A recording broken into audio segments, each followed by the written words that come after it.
1947 में जब पाकिस्तान का क़याम अमल में आया तो इस वक्त लाहौर में 8 फिल्मी स्टूडियोज़ थे, जिनमें 2 दर्जन के करीब फिल्में ज़ेर तकमील थीं। फसादात में उन नगारखानों को तबाह व बर्बाद न कर दिया जाता तो आज़ादी के बाद पहले ही साल कई एक पाकिस्तानी फिल्में रिलीज़ हो जातें।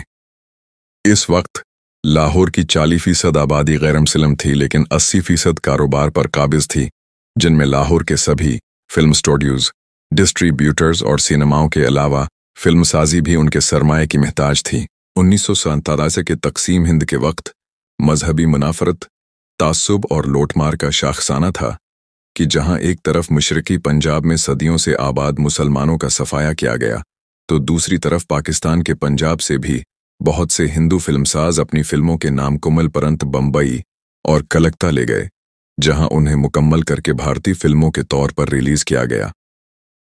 ऐसी फिल्मों में लाहौर के फनकारों के नाम और गुलकारों के गाए हुए गीत भी मिलते हैं, जिनमें मनवर सुल्ताना के गीत भी थे।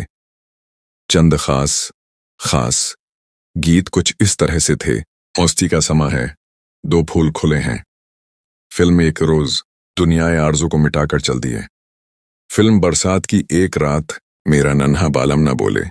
फिल्म पतझड़, क्या तुमसे कहूं अपनी तबाही का फसाना।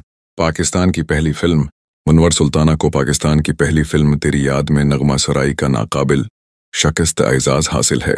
मनवर सुल्ताना को यह नाकाबिल शिकस्त एजाज़ हासिल है कि उसने पाकिस्तान की पहली फिल्म तेरी याद में नगमा सराई की थी। इस फिल्म में 4 गीत उसके क्रेडिट पर थे। 3 सोलो गीतों के अलावा पाकिस्तानी फिल्मों का पहला 2 गाना भी था। मुमकिन है इस दौर में उनमें से कोई गीत मकबूल हुआ हो। इस गीत के बोल थे, चल की जवानी है, जिया मोरा डोले, हमें छोड़ न जाना जी, मना मोड़ न जाना जी। मूसीकार अनायत अली नाथ की धनों में पहले 2 गीत सैफुद्दीन सैफ के और आखिरी दोनों गीत तफील होशियारपुरी के लिखे हुए थे। बाकी गीत अली बख्श ज़हूर के अलावा नाथ साहब की बेटी और फिल्म की हीरोइन आशा भोसले ने गाए थे, जिसके हीरो दिलीप कुमार के भाई नासिर खान थे। फिल्मसाज दीवान सरदारी लाल की उस फिल्म के हदायतकार दाऊद चांद थे।